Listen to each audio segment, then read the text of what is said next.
రాత్రంతా పడుకొని ఉదయాన్నే లేచినప్పుడు నోటి నుంచి ఎంతో కొంత దుర్వాసన రావడం మామూలే. బ్రష్ చేసుకున్న తర్వాత ఎలాంటి ఇబ్బంది ఉండదు. కానీ మనలో కొంతమందికి నోటి నుంచి ఎప్పుడూ వాసన వస్తూనే ఉంటుంది. ఉదయం సాయంత్రం 2 పూటలా బ్రష్ చేస్తున్నా, కెళ్ళి మింట్ వంటి సుగంధ ద్రవ్యాలు నములుతున్నా నోటి దుర్వాసన వదలకుండా వేధిస్తూనే ఉంటుంది. ఈ పరిస్థితి తనతో పాటు ఎదుటివారికి కూడా ఇబ్బందికరంగా ఉంటుంది. కొత్త వాళ్ళైతే మొహమాటం లేకుండా దూరంగా వెళ్ళిపోతూ ఉంటారు. తీవ్రమైన ఆత్మ న్యూనతను తెచ్చిపెట్టే నోటి దుర్వాసనను వదిలించుకునే మార్గాల గురించి ఇప్పుడు తెలుసుకుందాం.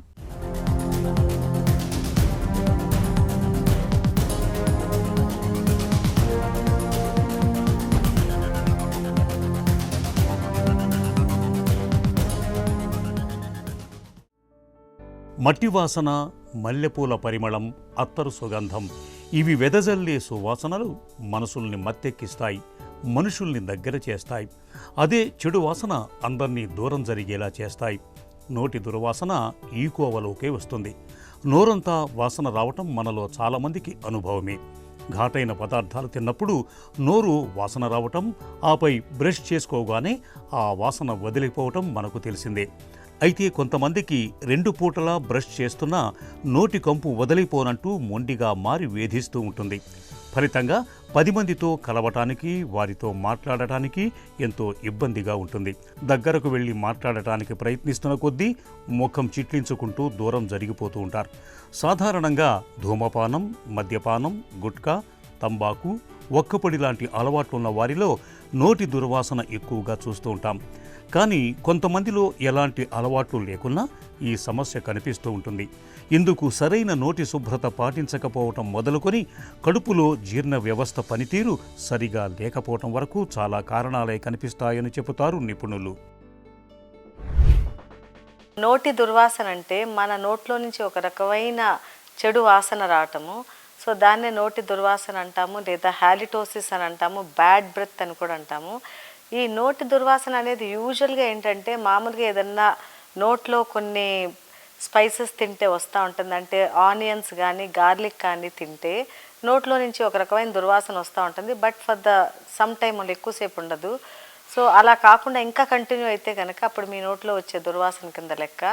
ఇలాంటివి తిన్నప్పుడు వచ్చే 1-2 గంటలు కాకుండా అది ఇంకా ప్రొలాంగ్డ్గా వస్తూ ఉంటే అప్పుడు నోట్లో ఏదన్నా ప్రాబ్లం ఉన్నట్టు. సో ఈ నోటి దుర్వాసన అనేది 4 మందిలో ఒకళ్ళకి ఉంటుంది. ఫస్ట్ అండ్ ఫార్మోస్ట్ కాజ్ ఏంటంటే ఓరల్ హైజీన్ నోట్లో లేకపోవటం. సో నోట్లో మనం నీట్గా బ్రషింగ్ చేసుకోకపోవటము, నోట్లో గార ఫామ్ అవటము, లేకపోతే తిన్న పదార్థాలు ఇరుక్కుపోవటం అట్లా ఉంటే నోటి దుర్వాసన అనేది వస్తూ ఉంటుంది.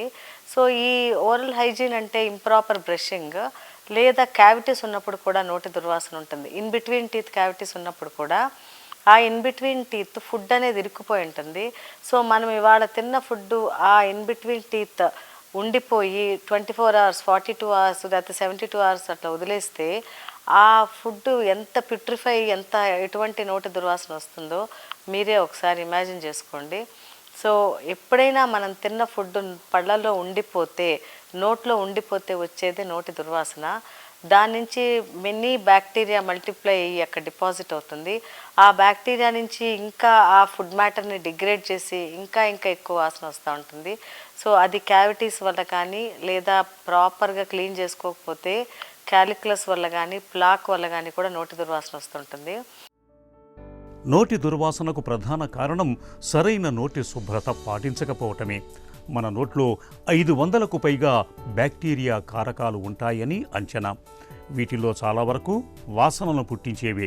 ఇలాంటి పరిస్థితుల్లో నోటిని సరిగా శుభ్రం చేసుకున్నట్టయితే వాసనను పుట్టించే బ్యాక్టీరియా తామర తంపరగా వృద్ధి చెందుతుంది. మనం తిన్న ఆహార పదార్థాల ముక్కలు పళ్ల మధ్య, నాలుక, చిగుళ్ల మీద చిక్కుకున్నప్పుడు బ్యాక్టీరియా పోగుపడి అది క్రమంగా పొరలా ఏర్పడుతుంది. ఈ బ్యాక్టీరియా లాలాజలంలోని గ్లూకోజ్, పెప్టైడ్లు, ప్రోటీన్ల వంటి కర్బన పదార్థాలను క్షీణింపజేసే క్రమంలో వాసన పుట్టించే రసాయనాలు ఉత్పత్తి అవుతాయి. ఇవి శ్వాసలో కలిసి దుర్వాసన కలిగిస్తాయి. చిగుళ్ల వాపు, పిప్పిపళ్ళు, జ్ఞానదంతాలు, బ్రేసెస్ వంటి పరికరాలు, కట్టుడు పళ్ల మూలంగా కూడా నోరంతా చెడు వాసన వచ్చే అవకాశం ఉంటుంది. ముక్కు చుట్టుపక్కల ఉండే గాలి గదులు, గొంతు, ఊపిరితిత్తులు, అన్నవాహిక, జీర్ణాశయంలో తలెత్తే సమస్యలు దుర్వాసనకు దారితీయచ్చు. మధుమేహం, కాలేయ వైఫల్యం, కీటో అసిడోసిస్, నోరు ఎండిపోవటం వంటి సమస్యల మూలంగా కూడా నోటి దుర్వాసన తలెత్తే అవకాశం ఉంటుందని చెబుతారు డాక్టర్లు. నోటి దుర్వాసన ట్రీట్మెంట్ అంటే దుర్వాసనకి ట్రీట్మెంట్ అనేది ఫస్ట్ లోపల ఉన్న ప్రాబ్లం ఏంటో కనుక్కోవటము.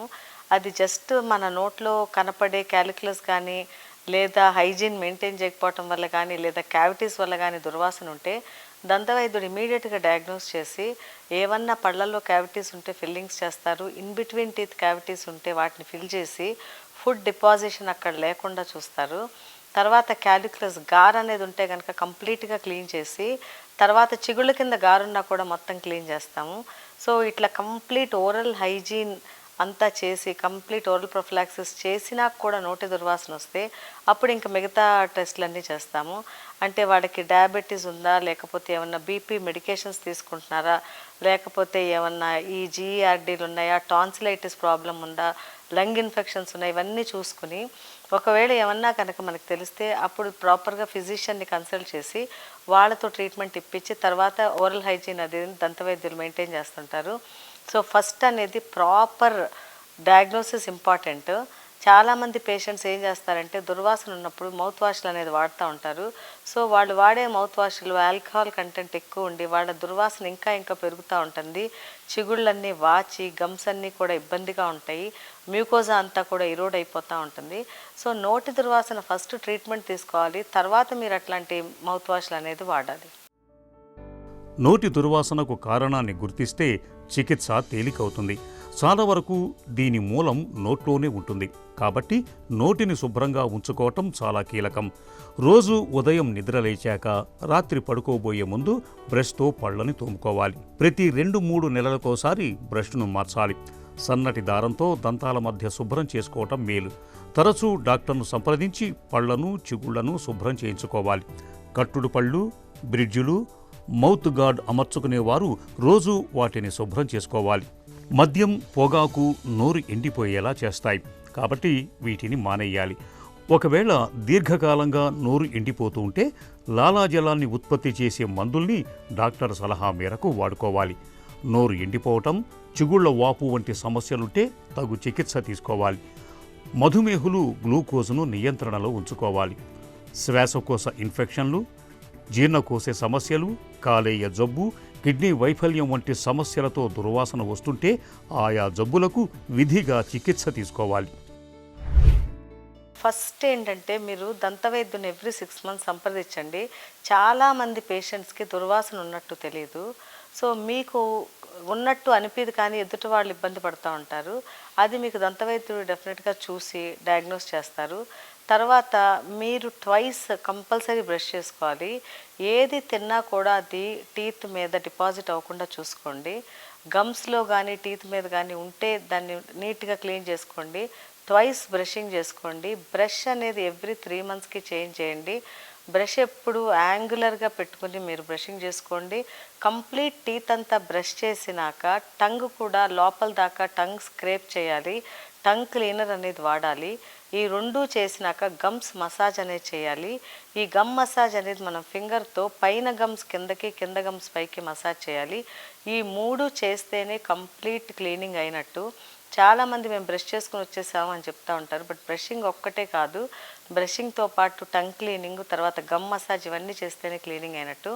తర్వాత ఇన్ బిట్వీన్ టీత్ ఇరుక్కుంటున్నట్టుంటే ఫ్లాసింగ్ అనేది కంపల్సరీ చేయాలి. ఆ ఫ్లాసింగ్ అనేది చేస్తే పళ్ళ మధ్యలో ఇరుక్కున్నవన్నీ పోయి మీకు అక్కడ అది ప్యూట్రిఫై అయ్యే ఛాన్సెస్ తక్కువ ఉంటాయి. సో ఇవన్నీ మీరు క్రమం తప్పకుండా చేస్తే డెఫినెట్గా నోట్లో దుర్వాసన అనేది ఉండదు. తర్వాత మీరు దంతవైద్యుడిని సంప్రదించి మౌత్ వాష్లు, ఆల్కహాల్ ఫ్రీ మౌత్ వాష్లు వాడండి. ఆల్కహాల్ ఉన్న మౌత్ వాష్లు వాడకూడదు. తర్వాత షుగర్ ఫ్రీ చూయింగ్ గమ్స్ దొరుకుతాయి. ఆ షుగర్ ఫ్రీ చూయింగ్ గమ్స్ మీ డాక్టర్ ప్రిస్క్రైబ్ చేయించుకుని అవి వాడండి. సో ఇన్ బిట్వీన్ మీల్స్ కనుక మీరు ఆ షుగర్ ఫ్రీ చూయింగ్ గమ్స్ చూ చేస్తుంటే సలైవేషన్ అనేది వచ్చి మీ నోట్లో ఏమన్నా బ్యాక్టీరియల్ డిపాజిట్స్ ఉంటాయి, ఫ్లష్ అవుట్ అయిపోతూ ఉంటాయి. కాబట్టి ఇవన్నీ మీరు చేస్తే మీ నోరు ఎప్పుడూ ఫ్రెష్గా ఉంటుంది.